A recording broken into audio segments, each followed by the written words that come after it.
시청자 여러분 안녕하십니까? 최근 촉법 소년 범죄가 잇따르면서 연령 하향을 비롯해서 소년법 개정 문제가 재점화하고 있습니다. 개인 일탈로 보기 어려운 수법들 때문인데요. 오늘 생생토론에서는 대담해진 10대 범죄의 심각성과 필요한 대책들을 점검해 보겠습니다. 그럼 토론에 함께할 분들 소개하겠습니다. 모건대 경찰법학과 박선영 교수 나오셨습니다. 안녕하십니까? 다음은 최리나 변호사 시간 내주셨고요. 안녕하십니까? 그리고 한국학교폭력예방연구소 정재준 소장 자리하셨습니다. 안녕하세요. 마지막으로 대전 참교육학부모회 강영미 대표 함께하겠습니다. 반갑습니다.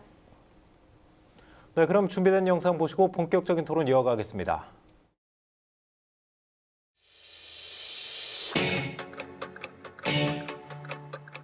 당연하다는 듯이 문을 열고 제가 운전석에 탑승을 해서 시동을 걸고 자기 차처럼 다른 인원들을 태우고 바로 출발했어요.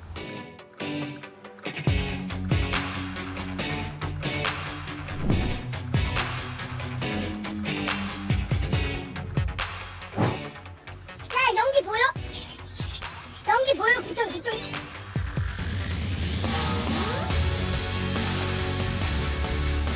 자기 정보들을 막 올리는 게 생활화되어 있거든요. 자신들이 한 행위들이 범죄이고 이게 피해자에게 어떠한 영향들을 끼칠 수 있고 이런 것들에 대한 학습이 되지 않은 것 같아요.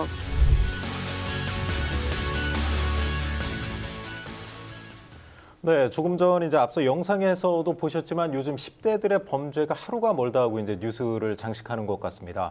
뭐 차량 절도, 또 뭐 집단 학교 폭력, 또 이제 성폭력, 뭐 여러 가지 아주 끊이지 않고 있는데요. 자, 박 교수님, 그 10대 범죄의 심각성 어떻게 좀 보고 계세요? 10대 범죄에 대해서 최근 경각심이 많이 일어나고 있는데요. 가해자들의 대부분 촉법 소년으로 밝혀지는 경우가 많이 있습니다. 네. 형법 구조에 보면 만 14세 미만자는 처벌하지 않는다 이렇게 명시되어 있기 때문에 우리는 처벌받지 않는 거 아닌가 하고 잘못 알고 있는데요. 사실 이 촉법 소년도 처벌받지 않는 것은 아니고 보호 처분을 받습니다. 소년원에 가기도 하고. 네. 근데 최근에 촉법 소년이 16,000명 정도 집계됐고요. 가장 많은 범죄는 절도 7,800건. 그리고 폭력 4,000건, 말씀하신 강간추행도 557건, 방화 살인까지 있습니다. 네. 그래서 촉법소년의 어떤 비율이 경찰청 통계에 의하면 12.4% 정도 증가했고요. 강력범죄도 24.4% 정도 증가해서 이제는 청소년 범죄라고 10대 범죄, 장난이라고 이제 치부하기에는 좀 어려운 상태이다. 그래서 원인이 무엇이고 이들을 어떻게 하면 사회 정상적으로 교화해서 정상적인 사회인으로 성장할 수 있게 도와줄 수 있는가, 그런 대응책도 마련되어야 하는 시점이라고 생각합니다. 교수님, 요즘 이제 10대 범죄와 관련해서 얘기를 하면 뭐 예전에도 다 그랬다. 뭐 80년대, 90년대도 다 이랬다고 했는데 아무튼 통계상으로도 지금 최근 한 5년 정도만 보더라도 이렇게 늘어나고 있는 게 보이는 거죠? 네, 그렇죠. 14에서 19세 그 범죄 소년까지 합치면 6만 건, 7만 건에 이르고 있습니다. 네. 자, 최리나 변호사님, 요즘 보면 이제 앞서 영상에서도 보셨지만 사실 강력 사건, 사실 성인 범죄에 뺨치는 그런 사건들도 많아요.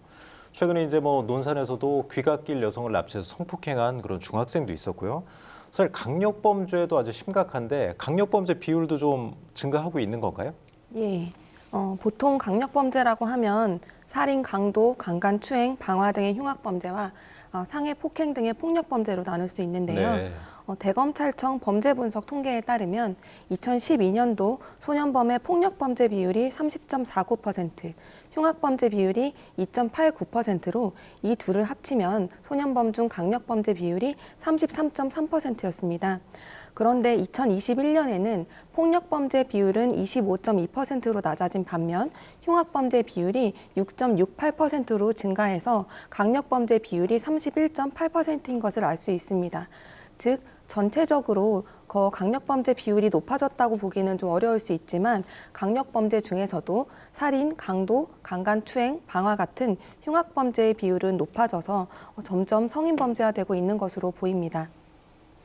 심각하네요. 이제 10대면 뭐 사실 말씀하신 게 이제 10대라고 하셨지만 사실 중학생이 될 수도 있는 거고요. 또 고등학생도 있을 수 있고 사실 학교에 다니는 학생들도 많을 텐데 살인, 뭐 방화, 폭력 아주 무섭습니다.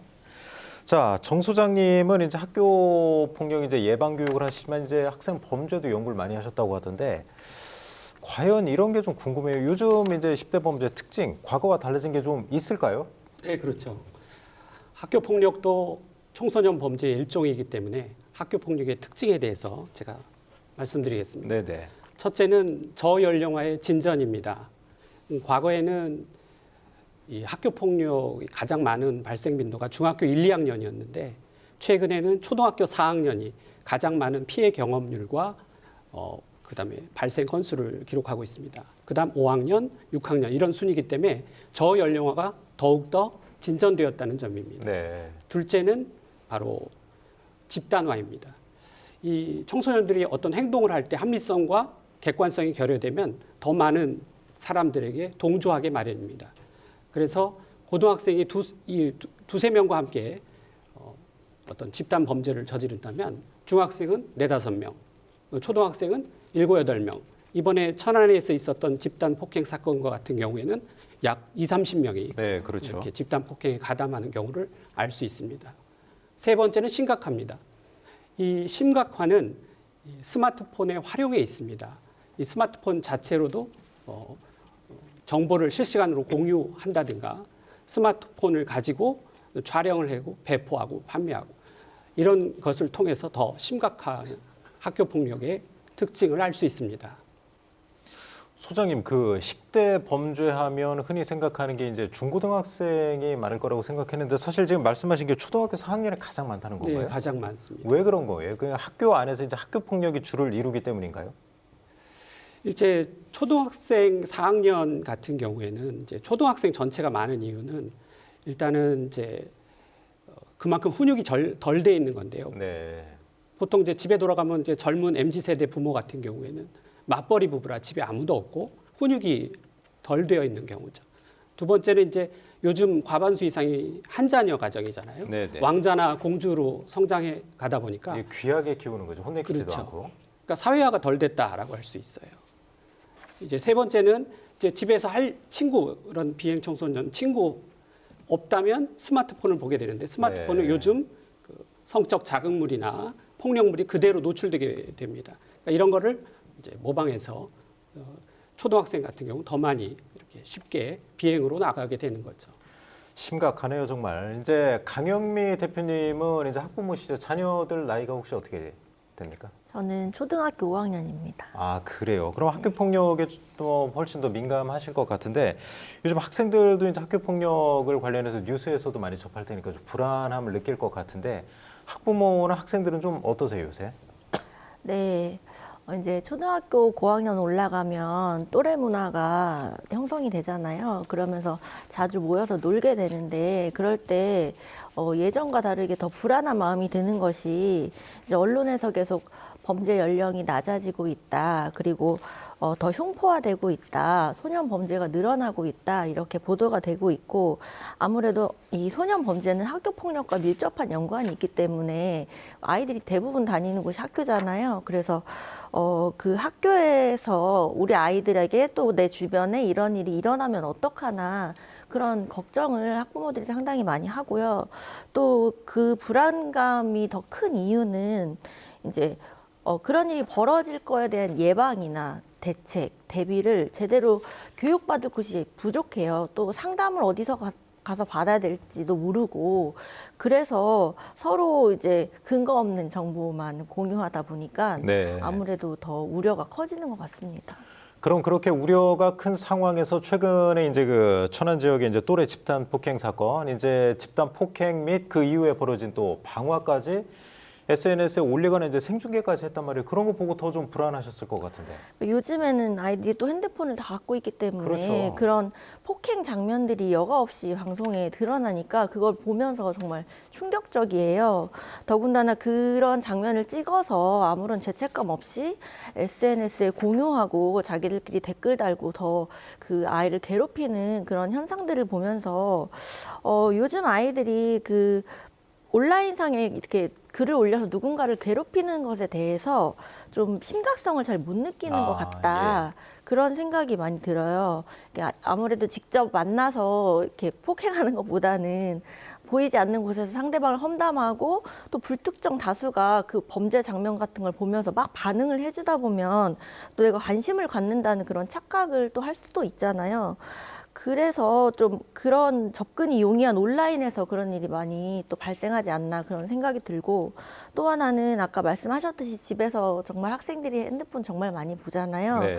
그런데 무분별하게 너무 자극적인 선정적이고 자극적이고 폭력적인 그런 영상들을 좀 도덕적인 판단을 할 겨를도 없이, 그런 교육을 받을 겨를도 없이 바로 익숙해져 버린 거예요. 그래서 네. 그것이 아마 학습 범죄로 연결되는 측면이 커지는 거 아닌가 그런 생각이 듭니다. 자, 최리나 변호사님도 이제 최근에 그 10대들의 범죄 뭐 뉴스를 통해서 많이 접하셨을 거 아니에요? 예, 이제 변호사님은 가정법원 국선 보조인도 또 하셨었죠? 예. 그 예전하고 비교해서 좀 점점 대담해진다 이런 생각은 좀 해보셨어요, 요새? 네, 요즘 많이 이제 성인 범죄에 비견할 정도로 많이 대담해지고 좀 흉악해진 것은 맞는 것 같습니다.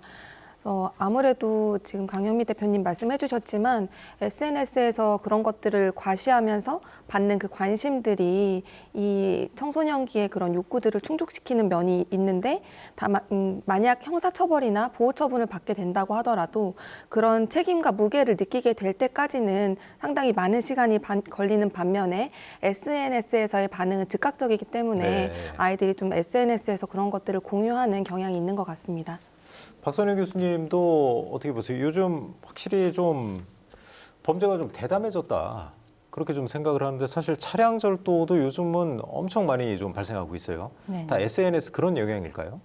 뭐 원래 청소년기가 감수성도 예민하고 네. 주변 환경에 많이 영향을 받는 시기이기 때문에 이런 폭력적인 영상이 SNS를 타고 이렇게 퍼졌을 때 청소년들은 모방 범죄를 부추길 수 있거든요.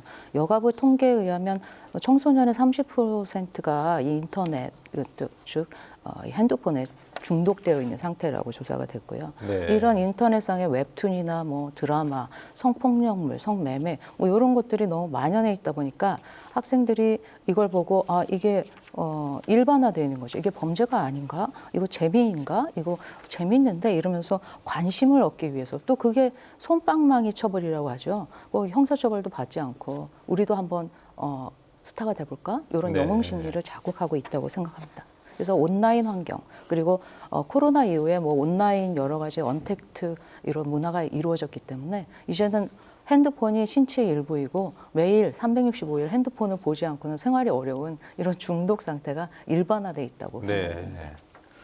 자, 정재준 소장님, 저는 그럼에도 불구하고 이제 아무리 우리가 이제 SNS 생활 속에 살고 있다고 하더라도 사실 범죄잖아요. 누구를 이제 폭행을 한다든가 불을 지르는 거는 네. 그걸 SNS에 올리고 주목받고 싶다. 그 심리가 좀 이해가 안 가거든요. 네, 전혀. 네. 일단 최근에 독특한 통계를 보면 학교 폭력의 원인 1위가 장난삼아입니다. 네. 34%고요. 2위가 피해자의 잘못 20%고요. 3위가 바로 심심해서 18%입니다. 이렇게 장난삼아하고 심심하다, 이 두 가지를 합치면 52%, 과반수가 넘는데, 그러니까 이유 없이 그렇게 한다는 것이죠. 성인 범죄의 원인이 돈, 성, 화, 분노인 것에 비교해 본다면 매우 다른 특징을 가지고 있죠. 자, 이렇게 학교 폭력, 청소년 범죄가 SNS 상에서 대담해지는 이유가 있습니다. 요즘 청소년들이 스마트폰을 보더라도 굉장히 어떤 한 장면을 길게 보는 것이 아니라 릴스나 틱톡이라든가 쇼츠라든가 이런 쇼폼에 의존합니다. 아주 짧게 보는 거죠. 그렇죠. 그런 컨텐츠가 굉장히 환상적이고 자극적이어야지 그걸 계속 잡아놓을 수 있거든요. 그러다 보니까 가급적이면 그런 자극적인 거에 더한, 특히 이제 범죄 현장을 올리게 되면 그런 것에 계속 집착하고 열광하고 환상을 갖게 됩니다. 여기에 댓글창에 올라가는 걸 보면 아주 기가 막히거든요. 이런 네. 것들을 보면서 나도 한번 이걸 범죄 현장을 촬영해서 올리고 싶다라는, 모방하고 싶다라는 그런 생각이 간절하게 듭니다. 두 번째는 이런 올리는 거에 대해서 처벌받지 않는다라는 잘못된 믿음을 갖고 있어요. 네. 촉법 소년들도 사실 보호 처분이라 해서 소년법에 따른 장기 2년 내에 소년원 송치 처벌을 받게 네. 되거든요. 우리가 형사 처벌은 아니지만 당사자 입장에서는 그게 처벌로 느껴지거든요. 그렇죠. 근데 촉법 소년들은 나 처벌받지 않아 이런데 사실상은 그게 처벌이 되는 거죠. 네. 아무튼 그런데 경각심을 갖고 엄연한 이제 범죄 행위다. 그런 거에 대한 인식을 좀 갖고 있어야 될 것 같습니다. 그런데 아무튼 말씀하신 대로 이제 촉법소년이라 나는 뭐 처벌을 안 받는다. 그래서 그런 장면도 나왔었잖아요. 경찰이 이제 검거를 하려고 하니까 나 촉법이다. 뭐 어쩔래 뭐 이런 식으로 또 대드는 그런 영상도 있었는데 이런 것 때문에 촉법소년의 연령을 좀 하향해야 된다. 그 얘기가 이제 작년 하반기부터 좀 나오고 있었잖아요. 저 최 변호사님, 요즘 들어서 연령 이제 하향 문제가 다시 좀 재점화하고 있는 것 같은데 현재 소년법 개정안은 어떻게 진행되고 있나요? 현재까지는 이제 형사처벌 연령 하향이 청소년 범죄 예방이나 감소에 효과가 있다는 실증적인 연구 결과는 없는 것으로 알고 있습니다. 그리고 국회 입법조사처에서도 조사한 결과에 따르면 이제 유의미하게 뭐 청소년 범죄가 증가세에 있다라고 아직 속단하기는 이르다 이렇게 발표한 것으로 알고 있어요. 네. 실제 이제 주변에서도 사례를 봤을 때 일본은 1997년도에 그 14세 중학생의 연쇄 살인 사건 이후로 촉법소년 연령을 하향하는 등 그 범죄 처벌을 강화했지만 실질적으로 범죄 감소에 유의미한 효과는 없었다고 합니다. 그래서 이 개정안도 아마 사회적인 논의를 거쳐서 진행이 되어야 할 것인데 아직까지는 뚜렷한 진전은 없는 것으로 알고 있습니다. 박 교수님은 어떻게 보세요? 사실 사람들이 이제 대중의 심리는 자꾸 이제 10대들의 범죄가 좀 부각이 되다 보니까 이거 좀 처벌을 제대로 안 해서 그러니까 그 촉법소년 연령을 아예 확 낮춰서 좀 처벌을 그 범위를 넓히자 이런 뭐 심리 같은데 최 변호사님 말씀 들어보면 사실 뚜렷한 또 인과관계가 지금 밝혀진 게 없다고요? 네. 이 촉법소년의 처벌에 관한 이 법률 이것은 1968년에 사실 개정되고 이제까지 한 70년 동안 손을 안 댄 부분이긴 한데요. 예, 최근에 이제 청소년 범죄가 심각화되면서 이제는 연령을 낮춰야 된다 이런 여론이 공론화되고 국회까지 계류가 됐지만 작년 12월경 대법원에서는 이 청소년 범죄 비행의 원인은 사실은 가정에 있고 뭐 불알할지 아동 학대랄지 그리고 정신적인 질환 뭐 ADHD를 비롯한 여러 가지 정신질환의 원인도 많이 있는데 그런 것이 개선되지 않고 아직 형법의 어떤 기본 원칙인 책임성을 10대 청소년들에게 묶이는 시기상조이다. 그들의 어떤 변별 능력이 형벌을 처할 만한 책임성을 물을 수 없다라는 게 있고요. UN 국제아동인권위원회에서도요. 10대 청소년을 범죄자 취급하기에는 이르다. 그리고 국가인권위원회에서도 청소년을 처벌하는 그 이유는요. 사회에 다시 재사회화 교정하는 데 목적이 있기 때문에 네. 그거는 어렵다. 근데 아까 말씀하신 것처럼 일본에서는 16세에서 14세로 그 처벌 연령을 낮췄거든요. 근데 영국에서는 사실 10세부터 형사처벌을 하고 있어요. 네. 살인죄 같은 경우는 그래요? 징역형을 하고 있습니다.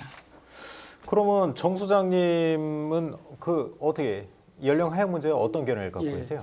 일단 촉법소년의 연령 인하라는 표현보다는 범죄 소년의 연령 인하가 더 정확한 것 같습니다. 아, 그래요? 예, 형법 구조에 보면 14세 미만의 사람은 처벌하지 않는다라고 했거든요. 그러니까 이 14세 이상이 처벌되는데 네. 이걸 13세 이상으로 처벌을 바꾸는 거죠.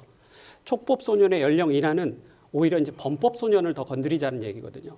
범법소년은 만 10세 미만을 의미합니다. 초등학교 3학년, 2학년, 1학년, 초등학교 3학년이 살인을 저질렀다 해도 보호 처분조차 되지 않습니다. 자, 소장님 지금 자막에도 구분이 나오고 있는데 소장님이 말씀하시는 거는 그럼 이 세 가지 항목 중에 어떤 걸 말씀하신다고 하신 거죠? 예, 범법소년이죠. 아, 범법소년 만 범법소년의 10세 미만. 예, 촉법소년의 연령을 인하해봤자 큰 의미가 없어요. 한 네. 살을 미만 해봤자 이제 범죄소년 같은 경우에는 전권 송치주의라 해서 경찰서장이 검사에게 모두 다 송치하고 검사는 그 중에서 38%가 다시 소년부 송치를 합니다. 네네. 거기다가 28%는 불기소 처분을 해요. 그리고 이제 약 9% 정도만 기소를 합니다. 따라서 범죄 소년조차도 기소해서 소년 교도소로 보내는 확률은 극히 1, 2%밖에 되지 않습니다. 네. 그런데 14세에서 13세로 인하를 해봤자 처벌을 할 확률은 거의 극히 낮다고 할 수 있죠. 소장님, 근데 범법소년의 연령을 하향을 하면 사실 이제 만 10세 미만인데 이걸 만 8세, 만 9세로 만약에 낮춘다면 사실 초등학생 저학년까지도 해당이 되는 건데 예. 우리 사회 정서적으로 너무 어린 거 아니냐 이런 좀 그렇지 뭐 않다고 비판이 있지 봅니다. 않을까요? 왜냐하면 우리 촉법소년은 보호사건이라고 해서 국가에 개입을 한다는 의미거든요. 반드시 처벌을 상정하는 건 아닙니다. 네. 최근에 우리 김승희 전 비서관 딸의 그 폭행 사건을 보면 초등학교 3학년인데 초등학교 2학년을 그 피리로 가격해서 그 전치 9주의 네. 상해가 나왔거든요. 이런 걸 고려해 본다면 아무런 처벌도 하지 않고 국가의 개입도 없다. 이러면 문제가 되지 않습니까? 네. 그래서 초등학교 1, 2, 3학년에 대해서도 국가의 개입 또는 보호 처분, 보호 관찰이라든가 얼마든지 우리가 국가적인 개입을 할 수 있거든요. 알겠습니다. 범법소년의 연령을 인하한 필요는 있다라고 봅니다. 정 소장님은 이제 촉법소년뿐만이 아니고 촉법소년 문제보다는 사실 이제 범법소년의 그 연령을 좀 하향할 필요가 있다. 그 말씀을 해주셨고, 그 강윤미 대표님은 어떤 견해 갖고 계세요? 저는 지금 이게 이 촉법소년 연령을 하향하라는 요구가 어쨌든 그 소년들이 범죄를 저질렀을 때 엄벌을 해서 교화를 하는 것이 주된 목적이잖아요. 그런데 연령을 낮춘 다양한 해외 사례를 보더라도 그게 전혀 범죄율을 낮추거나 재범률을 낮추는데 효과가 없었다는 것이 상당 사례 많이 증명이 됐어요. 네. 그런데 우리가 다시 그 사례를 반복하는 것은 정말 무의미하다고 보여지거든요. 그리고 그런 교화시설에 어린 나이부터 간다고 했을 때 그 아이들이 다시 나와서 재범을 저지르지 않는다는 통계도 지금 밝혀진 게 없기 때문에 저는 그 엄벌주의가 장기적으로 범죄율을 낮추고 사회적 환경을 개선하는 데 효과가 없다는 것이 명백하다고 여겨지고요. 그리고 이제 말씀하신 대로 좀 더 어린 아이들을 범법자로 이제 양산할 우려가 있다? 아니요, 범법자로 이제 처벌받게 해야 된다는 주장에 대해서는 저는 지금 초등학교 저학년 아이들까지 그런 처벌을 하는 것보다는 지금 아까 말씀드렸듯이 아이들을 낳았을 때 부모가 의무적으로 어떻게 교육을 해야 되고 어떻게 훈육을 해야 되고 양육을 하면서 어려움이 있을 때 어떻게 어디 가서 상담을 받아야 되는지 전혀 모르기 때문에 네. 그런 도움을 주면서 그 아이들을 더 교육적으로 접근하는 게 더 사회적으로 바람직하다고 생각이 들어요. 제가 보기에는 네. 처벌하고 국가의 개입은 다른 문제거든요. 네. 이제 미국의 예를 들면 1994년에 강경 정책, 그러니까 지로 토러런스라 해서 참지 않고 네. 소년들에 대한 비행을 개입한다 국가가. 그래서 실제로 청소년 범죄가 급격히 낮아졌거든요. 이런 걸 고려한다면 처벌이 능사는 아니지만 국가의 개입이 때로는 필요하다는 거죠. 그런 게 이제 보호 처분이죠. 알겠습니다. 그럼 그런 측면도 있지만 이제 엄벌주의 이제 뭐 처벌 만능주의를 좀 경계하면서 중요한 거는 뭐 예방 교육 아니겠습니까? 이제 몰라서 하는 경우도 있으니까. 정 소장님, 지금 그 학교 폭력 또 디지털 성범죄 관련 분야에서 이제 예방 교육은 좀 제대로 이루어지고 있나요? 많이 좀 소홀한 편이죠. 아, 그래요? 이제 대표적으로 학교에서는 이제 학교 폭력 예방 및 대처에 관한 법률에 따라서 대한민국의 모든 초중고 학생들은 매 학기 1회 이상 반드시 학교 폭력 예방 교육을 받아야 합니다. 그리고 경찰서에서도 이제 범죄 예방 교육을 실시하고 있고요. 네. 특히 이제 사랑의 교실이라 해서 유관 단체하고 교육을 많이 실시하고 있습니다. 제 연구소도 이제 사랑의 교실을 운영하고 있거든요. 남양주 남부경찰서와 이제 결연을 맺어서. 그런데 이런 그 예방 교육이 실효성이 좀 떨어지는 경우가 많아요. 네. 왜냐하면 그 이제 사례를 좀 들어주시죠. 왜 그런 이제 건가요? 예컨대 이제 코로나19 때도 그랬지만 최근에도 이제 뭐 독감이 많이 돈다 해서 가급적이면 현장 교육이 아니라 줌 교육으로 대체하고 네. 또 조금이라도 민원이 들어오면 소극적으로 좀 교육을 시켜달라고 하거든요. 예컨대 이제 저희 연구소에서 성교육을 하게 돼요. 그러면 당연히 이제 성교육하는 이제 선생님이 이제 콘돔 얘기를 하잖아요. 그럼 이제 비행 청소년 부모님이 민원을 제기합니다. 아니 네. 왜 교육을 하는데 이런 성적 자극인 콘돔 얘기를 하느냐, 그런 얘기 하지 말라. 근데 성교육하면서 어떻게 콘돔 얘기를 안 할 수가 있어요. 근데 그 민원을 들은 이제 학교 전담 경찰관이 전화를 해요. 그런 자극적인 용어를 사용하지 말라고. 그럼 우리 선생님들이 뭐 전문 강사분들이 교육을 할 때 뭔가 움츠려듭니다. 네. 그러니까 그런 부분에 있어서 좀 예방 교육할 때 제한이 많이 되죠. 자, 박선영 교수님, 그러면 사실 이제 그 처벌보다 중요한 게 사실 예방이잖아요. 이런 일이 애초에 이제 안 일어나게 하는 게 중요할 텐데, 지금 정 소장님 말씀 들어보면 사실 코로나 때문에 이제 좀 대면 교육도 좀 제한이 있었고, 또 뭐 그런 교육의 내용에 대해서도 좀 꺼려지는 부분, 이제 학부모들이 좀 민원 제기하시는 부분도 있고, 어떤 점을 좀 보완해야 될까요? 예방 교육에서. 주로 경찰이나 교육부에서 하는 교육은 사실은 아이들 입장에서 보면 아저씨가 하는 교육, 뭔가 우리가 거리가 먼 그렇게 재미없고 지루하고 안 와닿거든요. 사실 아이들은 뭐 노래나 음악이나 그림 그리고 시 이런 걸 좋아하거든요. 그래서 본인 스스로 참여해서 이게 나쁜 거구나 하고 본인이 느껴야 되고, 사실 미국 같은 경우에는요, 이런 교육이 교사와 학부형한테 이루어진다고 합니다. 어떻게 자녀와 의사소통을 하고 그들의 우울의 원인, 감정을 어떻게 다스리는가, 이런 정신 심리학적인 교육이 이루어지거든요.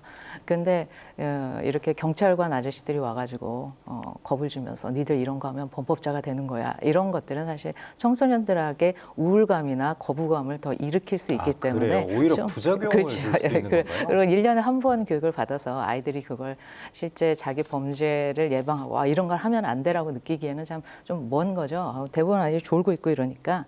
그래서 그 내용도 사실 아이들이 느낄 수 있고, 교사와 학부형을 상대로 해서 지역사회와 시민단체가 함께 좀 즐거운 분위기에서, 그리고 수업 시간에 선생님들이 자연스럽게 조금씩 이렇게 얘기해주는 그런 소소한 그런 절차가 더 적합하지 않을까 생각합니다. 사실 이제 10대 초등학생들만 하더라도 이제 어른들보다 이제 훨씬 그 디지털 기기에 능하기 때문에 훨씬 많은 내용을 접했잖아요. 그렇죠. 그런데 이제 어른들은 과거 이제 그 인식의 틀에서 교육을 하기 때문에 요즘 이제 10대들하고는 잘 안 맞을 것 같긴 해요. 네. 그런 부분에서 좀 혁신 또 확 바꾸는 그런 게 좀 필요할 것 같습니다. 그러면 그 청소년 범죄 증가 원인 중에 이 얘기를 좀 해볼게요. 이제 소년 보호 관찰 제도라는 게 있는데, 사실 정 소장님이 말씀하신 대로 관찰 제도도 국가 개입의 하나잖아요. 그렇죠? 그렇죠. 꼭 이제 뭐 교도소에 보내는 것뿐만이 아니고 이것도 충분히 이제 그 범죄 예방이나 이제 그쪽에 효과가 있을 것 같은데, 최 변호사님, 그 보호 관찰의 한계 그런 것도 좀 존재는 하죠, 지금? 예, 그렇죠. 보호 관찰이라는 것이 이제 소년범들이 가정과 학교에서 통제되지 않는 그런 부분들을 보호 관찰관이 역할을 대신 해주는 거거든요. 네. 그래서 보호 관찰 처분을 받게 되면 기존 주거지에서 생활을 하면서 생활 전반에 대한 보호 관찰관의 지도, 감독, 보호를 받게 되는 겁니다. 그러니까 예를 들면 범죄 행위가 이루어지기 쉬운 야간 시간대에 주거지 밖으로 외출을 제한하는 거죠. 뭐 밤 10시부터 12시까지 사이에 주거지에 설치된 전화를 받아라. 이렇게 하면 일단 그 시간대에 외출할 수 없게 되고, 이제 범죄를 좀 직접적으로 못하게 하는 그런 효과가, 차단 효과가 있겠네요. 네, 그런 효과가 있고요. 또 만약에 이런 준수 사항이 잘 지켜지지 않는다, 이런 경우에는 보호 처분을 변경할 수도 있어요. 그러면 경우에 따라서는 뭐 소년원에 가게 될 수도 있는 거기 때문에 이제 소년들의 재범을 예방하고 건전한 생활 습관을 형성하는 데 좀 좋은 효과가 있고요. 네, 다만 우리나라의 경우에는 보호 관찰관 1명이 담당하는 관리 대상자의 숫자가 OECD 평균 27명의 4배가 넘는다고 합니다. 네, 2021년도에는 보호관찰관 1명당 관리자 수를 15% 줄였더니 재범률이 1.5% 줄었다. 이런 발표가 있었는데요. 이제 과거보다는 많이 개선되었다고는 하지만 아직까지는 이제 뭐 범죄자들에게 하나하나 세밀한 관심을 기울이기에는 인력이 좀 턱없이 부족한 것이 현실인 것 같습니다. 그래서 인력 충원이 우선돼야 될 것 같습니다. 그럼 통계 자료를 보더라도 이제 그 소년 보호 관찰 제도 이제 성과는 있는데 이제 운영을 어떻게 하느냐, 거기가 좀 중요할 수가 있겠네요. 예, 그 성인범의 그 재범률이 그 보호 관찰 받은 사람들의 재범률이 4에서 5%인데 비해서 청소년 보호 관찰 받은 청소년들의 재범률은 약 10%입니다. 그러니까 아무리 시설이 열악하고 인력이 부족하다고 하더라도 성인범의 재범률과 청소년의 재범률이 이렇게 2배가 차이 난다는 것은 소년 보호 관찰이 매우 실효성이 약하다, 미약하다라는 결과를 얻을 수 있어요. 근데 제도 자체는 취지도 좋고 잘만 운영하면 성과는 좋을 것 같은데, 말씀하시는 부분은 제대로 운영이 좀 안 되고 있다, 그런 부분을 말씀하시는 것 같아요. 그렇죠. 성인에 비해서 차이가 크니까 그래서 좀 더 소년 보호 관찰에 심혈을 기울여야 되지 않을까 생각을 합니다.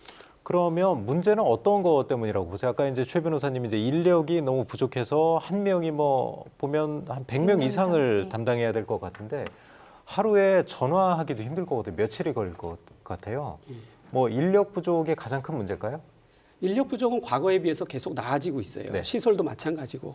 그런데 제가 보기에는 지금 보면 보호관찰소라든가 범죄 예방 센터라든가 이런 기구들이 어느 정도 제대로 정비가 돼 있거든요. 좀 더 청소년 보호 관찰에 집중을 해야 나중에 성인으로의 재범률 감소에 도움이 더 클 것 같습니다. 네. 그런 프로그램을 많이 만들어야죠. 박 교수님은 좀 어떻게 보세요? 저는 아직까지 그 10대 청소년들이 범죄자라고는 생각하지 않고 좀 더 네. 개선의 여지가 있는 청소년이라고 생각합니다. 그래서 보호 관찰을 할 때는 사실은 검사가 미리 가정환경 조사 그리고 범죄 원인이 무엇인가, 그러니까 범죄 본인 스스로 자기 행동을 통제하고 인지해서 하는 것이 아니고 가정의 문제가 청소년의 행위에 반영된 거라고 보기 때문에 이런 가정 문제 그리고 그 청소년의 신상 문제가 먼저 선행되고 그리고 잘못된 보호 관찰에 대해서는 법무부가 이의 제기도 좀 더 받아들여주는 추세거든요. 그리고 여러 가지 훈방 프로그램, 비행 예방센터 이런 부분의 어떤 조력이 더 청소년들에게 더 필요한 것이 아닌가. 처벌과 관찰을 받는 청소년이 과연 정상적으로 다시 사회생활을 할 수 있는 그런 데 도움이 될 것인가 저는 조금 의구심에 있습니다. 박 교수님, 요즘 이제 그 10대 범죄가 이제 미디어를 통해서 많이 노출이 되잖아요. 그럼 대부분 이제 엄벌주의를 좀 외치시는 것 같은데 참 따뜻한 시선을 좀 갖고 계신 것 같습니다. 10대들에 대해서. 제가 중1, 고1 아이 엄마이기 그러세요? 때문에 예. 그 말한 그 촉법 소년의 그 아이를 키우기 때문에 그 얼마나 불완전하고 아직은 10대의 어떤 그런 전과나 어떤 관찰 이런 게 그 학생들의 우울감이나 불안감, 스트레스를 해소시켜주는 그런 방편은 될 수 없다고 생각합니다. 지금 말씀하신 부분이 아주 중요한 핵심인 것 같은데 아무튼 그 10대 범죄를 잘 예방을 해가지고 나중에 이제 성인 범죄가 되는 걸 차단하는 그런 효과가 있잖아요. 그렇죠. 그렇죠? 방치하는 것보다는. 그러면 중요한 거는 이제 그런 10대 학생들이 범죄에 빠지지 않도록 촘촘한 이제 사회 안전망을 구축하는 것인데 강영미 대표님이 보시기에는 어떤 좀 노력이 있어야 될까요? 우선 저는 학교 안에서 처벌보다는 교육적 접근이 먼저 이루어져야 된다고 생각하는데 지금 예를 들어서 학교에서 이제 사소한 말다툼이 벌어지면 네.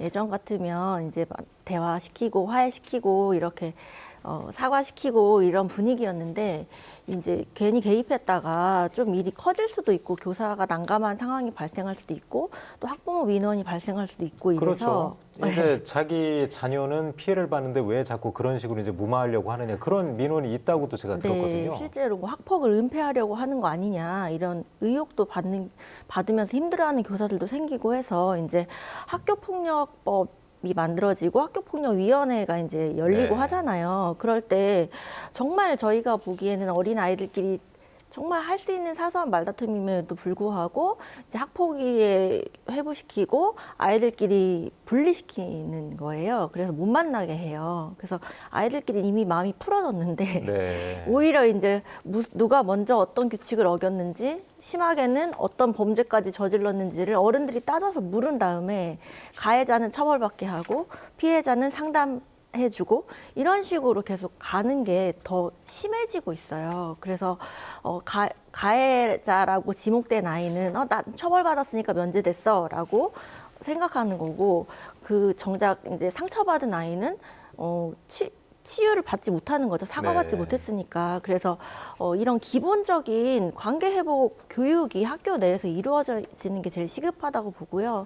그리고 또 그럼에도 불구하고 이제 가정에서 어떤 결함이 있어서 문제를 일으키는 그런 소년들의 경우에는 앞서 여러분들이 말씀해 주신 것처럼 그런 부분들을 좀 채워주는 사회적인 지원이 굉장히 필요하고 또 보호관찰제도 말씀하셨는데 이게 정말 실효성이 있는지도 좀 제대로 점검할 필요가 있고 또 거기 안에서 아이들을 이렇게 가둬놓고 감시하는 것이 아니라 그 안에서도 이제 사회생활하고 친구들 만나고 관계 회복을 하는 프로그램 위주로 편성하는 게 정말 좋겠다. 네. 그래서 제가 이제 여러 학교 사례를 이렇게 전국에서 찾아보게 되거든요. 학부모 운동을 하면서. 그럴 때 보면 학교 폭력이 정말 안 일어나는 학교는 놀이 시간이 굉장히 많더라고요. 아, 예. 그리고 책상 배치도 다 다르고 그래서 서로 눈을 마주치고 많이 대화를 하고 서로 의사소통을 많이 하는 그런 구조에서 좀 해결하는 그런 근본적인 해결 방법이 네. 지금 제일 필요하지 않나 생각해요. 아무튼 사회 전반에 요즘 이제 어른이 없고 이제 훈육이 사라진 시대다. 뭐든지 이제 법으로 해결하려고 한다. 그런 게 오히려 부작용을 부를 수 있다. 이제 그런 말씀을 해주신 것 같습니다. 자, 최리나 변호사님은 이제 가정법원 국선보조인 하시면서 지금 사회 안전망 얘기를 하고 있는데 사실 이 학생들이 뭐 태어날 때부터 뭐 못된 아이로 태어나진 않았을 거 아니에요. 좀 안타까운 사연도 좀 보셨을 것 같은데 어떻습니까? 네, 맞습니다. 제가 국선 보조인을 하면서 소년범들을 만나게 되는데요. 만나서 이야기를 나눠보면 이 학생들이 사실 그렇게 나쁘고 구제불능인 아이들은 아니거든요. 그냥 흔하게 볼 수 있는 청소년들인데 공통점이 있다고 하면 가정에서의 보호력이 미약했다는 점입니다. 네. 이 보호력이라는 것은 뭐 경제적인 것뿐만이 아니라 뭐 한부모 가정 내지는 뭐 학대나 방치가 있는 그런 가정, 그리고 겉보기에는 멀쩡해 보여도 정서적 지지가 제대로 되지 않는 가정 모두를 포함하는 것인데요. 어른만 해도 집에 가면 몸과 마음을 좀 쉬고 싶고 위로받고 싶은데 아이들이 집에 갔을 때 그런 것들이 되지 않으면 점점 가정을 떠나게 되고 네. 또 가정을 떠나고 학교를 떠나고 그러다 보면 또 또래 집단과 어울리게 되고 그렇게 하다 보면 또 범죄에 이르게 되는 것이거든요. 근데 이제 소년이 보호 처분을 받는 동안에 뭐 교정과 교화가 이루어지죠. 이루어지는데도 또 그 보호 처분 기간이 끝나고 집으로 돌아가면 똑같은 네. 상황이 또 반복되는 그렇죠. 거네요. 환경이 개선되지 않으면 재범하지 않기가 좀 어려운 것이거든요. 그래서 여러 가지 이유로 가정에 돌아가기 어렵거나 부모의 실질적인 보호를 받을 수 없는 경우에는 이 소년들이 신뢰할 수 있는 성인의 보호하에 함께 생활할 수 있는 공동생활 가정 이런 것들이 좀 활성화되면 많이 도움이 될 것 같습니다. 박 교수님, 결국 이제 10대 소년 범죄 얘기를 하고 이제 사회 안전망을 좀 구축해야 된다고 하는데 결국은 문제가 좀 가정으로 돌아가는 것 같아요. 네, 그렇죠. 가장 역할이 중요하지만 가정 내에서 이제 생활을 해결할 수 없는 부분도 있기 때문에 네. 국가와 가정이 같이 좀 노력해야 되는 거 아닌가요? 네, 최우선적으로는 부모의 책임이 상당히 크다고 생각합니다. 네. 그다음 어른들의 책임이고 사회의 책임인데, 뭐 대표적인 그 청소년 그 보호시설로 청소년 쉼터가 얘기가 되고 있지만 한 해 가출 소년이 11만 명을 넘거든요. 네. 근데 청소년 쉼터에 수용할 수 있는 건 3만 명에 불과하다고 합니다. 그리고 청소년 쉼터에 가서도 보호 처분을 받은 청소년들 중에서 뭐 ADHD랄지 이런 청소년들이 시설에 들어갈 수 있는 게 보호 처분 17호거든요. 근데 그런 의료 처분을 받을 수 있는 인원은 훨씬 더 적어서 일반 청소년들과 같이 생활하면서 더 큰 문제가 양산되고 있다고 하고요. 이 충남 대전 지역에도 한 10개소 정도밖에는 없다고요. 천안에 네. 3군데 모여서 한 시설의 보호 인원의 상환이 한 15명 정도 내이기 때문에 사실상 청소년들이 거기에 들어가서 정서적 지원을 받고 생활을 자립하고 하기엔 턱없이 부족한 실정이라고 합니다. 네. 총 소장님은 이제 청소년 범죄 연구도 하시고 예방 교육도 하시고 이 해법도 좀 많이 고민을 하셨을 것 같아요. 네. 좀 어떤 조언을 좀 주실 수 있을까요? 예, 자이든 타이든 뭐 초등학교 시절에 보통 비행을 저지르게 됩니다. 그런데 처음에는 뭐 한두 번 훈방을 할 수 있죠. 근데 이게 계속됩니다. 그러다 보니까 비행을 저지르고 반항하고 범죄를 저질러도 사회가 그냥 묵인하는구나 이런 잘못된 생각을 하는 경우가 많이 있어요. 그래서 국가가 어떤 상황에선 적절히 개입해야지 그렇지 않으면 이 비행이 습관화됩니다. 네. 다시 가정 환경으로 돌아왔을 때 그 범죄 환경은 그대로이거든요. 따라서 어느 순간에는 국가가 개입해서 보호관찰관, 담임 선생님 또는 그 전문 상담사, 경찰관 이런 여러 분들의 환경 변화가 필요하다고 봅니다. 네. 알겠습니다. 자, 박 교수님, 그런데 이제 그 범죄 예방도 중요하지만 이미 이제 범죄가 벌어진 상황에서는 이제 가해자는 처벌을 또 엄하게 이제 본인의 행동에 대해서 책임을 져야 되고요.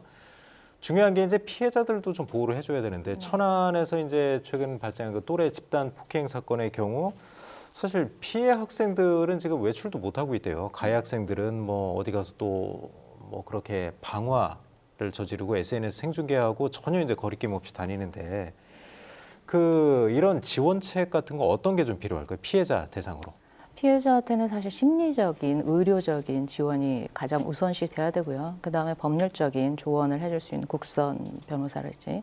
근데 마지막에 이제 그들이 경제적으로 보상받을 수 있는, 물론 심리적 그 피해를 다 회복할 수는 없지만 국가에서 나서서 뭐 범죄 피해자 지원센터라든지 법무부와 대검찰청에서 1,500만 원 상한으로 해서 이렇게 지원을 해주고 있다고 합니다.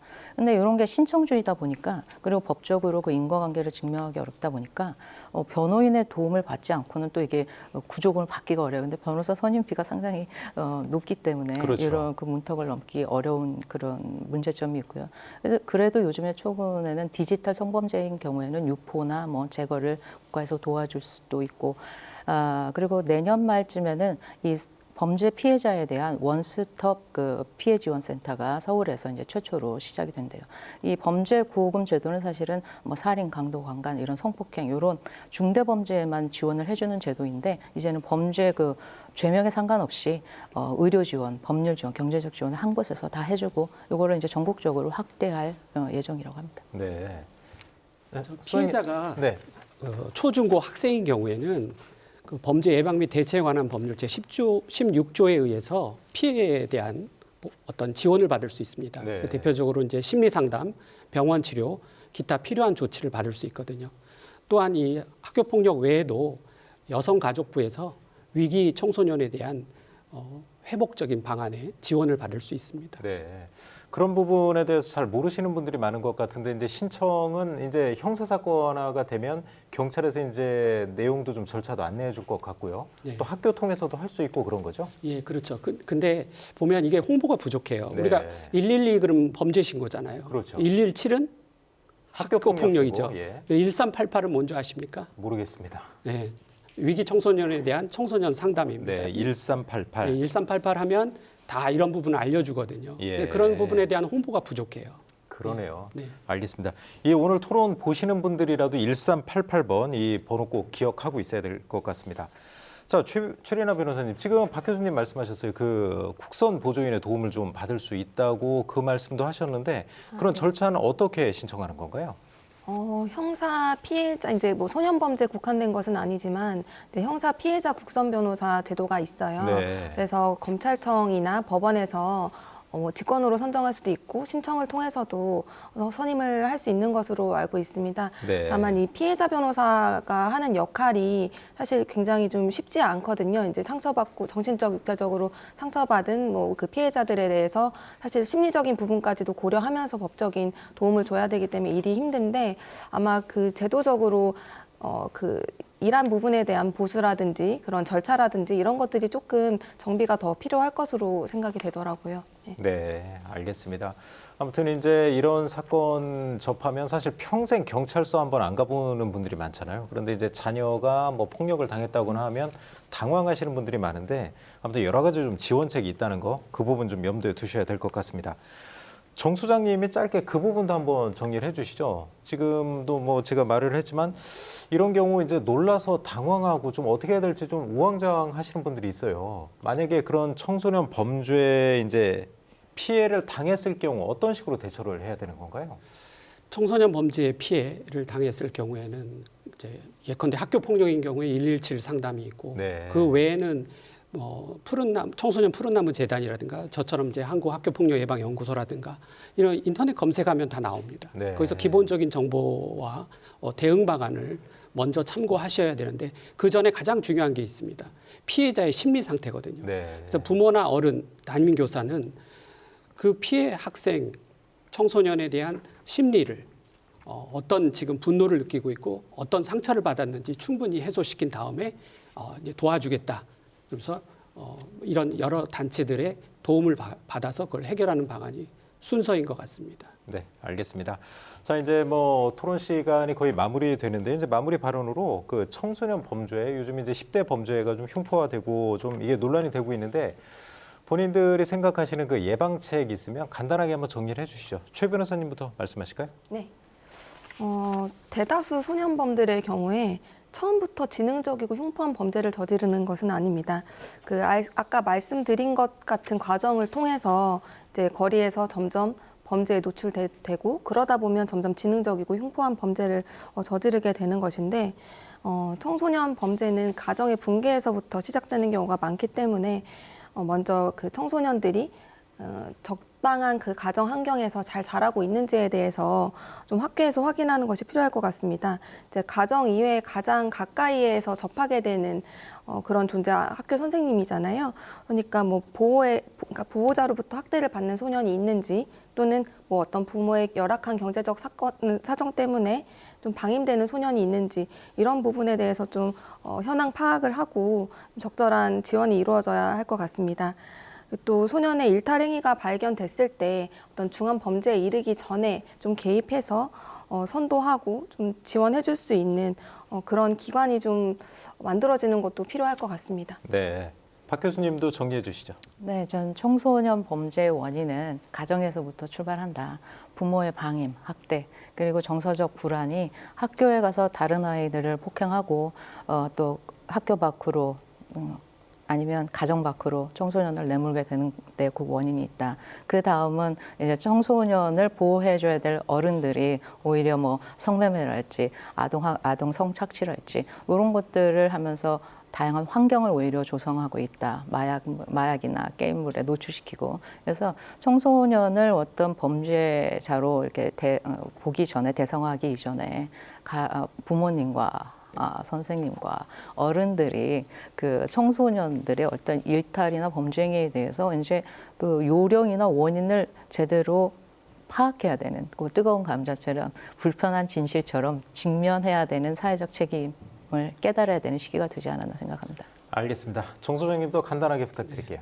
두 분이 이제 청소년 범죄 예방에 대해서 말씀하셨으니까 저는 학교 폭력의 예방에 대해서 잠시 말씀드리겠습니다. 네.